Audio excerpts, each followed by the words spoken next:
தக்காளி அனைத்தும் அண்ணன் சீமான் கேரட், பீன்ஸு, உருளைக்கிழங்கு, கொத்தமல்லி, பிரியாணி இலை. இப்போ வந்து நம்ம எண்ணெய் காஞ்சிட்டு வெங்காயம் போட போகிறோம். வெங்காயம் போடுங்க. வெங்காயம் போட்டாச்சு. அதுக்கப்புறம் கொஞ்ச நேரம் எடுத்து வெங்காயத்தை போட்டாச்சு. அடுத்து 4 பேர்த்துக்கு தேவையான அரிசி ஊற வச்சுக்கிடணும். அதுக்கப்புறம் நம்ம இஞ்சி பூண்டு பேஸ்ட்டு வெங்காயம் நல்லா வதங்கினதுக்கப்புறம் அரிசி தான் நிறைய போட்டோம். அதுக்கப்புறம் புதினா, மல்லி இலை, அதுக்கப்புறம் பிரியாணி இலை. நம்ம தக்காளி வேகிற சமயத்தில் நம்ம தயிர் வெங்காயத்தை ரெடி பண்ணிடுறோம். இப்போ வந்து பார்த்திங்கன்னா நம்ம தக்காளி எல்லாத்தையும் போட்டோம். நம்ம தயிர் வெங்காயம் கூட வச்சாச்சு.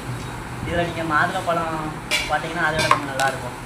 நம்ம அடுத்து நம்ம போட போகிற 3 மசாலா இதான். ஒன்று மட்டன் மசாலா, அது வந்து சும்மா வச்சுருக்கேன்.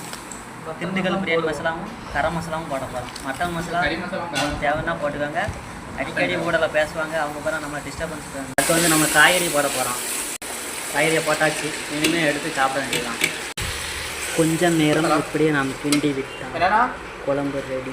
அடுத்து நாம் மீன் மக்கரை போட்டு விட்டோம். நாம் இப்பொழுது அந்த 3 மசாலாவும் போட்டு விட்டோம். ஆனால் உங்களுக்கு காட்ட விட்டோம். இப்போ நம்ம மூடி வைக்க போகிறோம். புது சட்டி.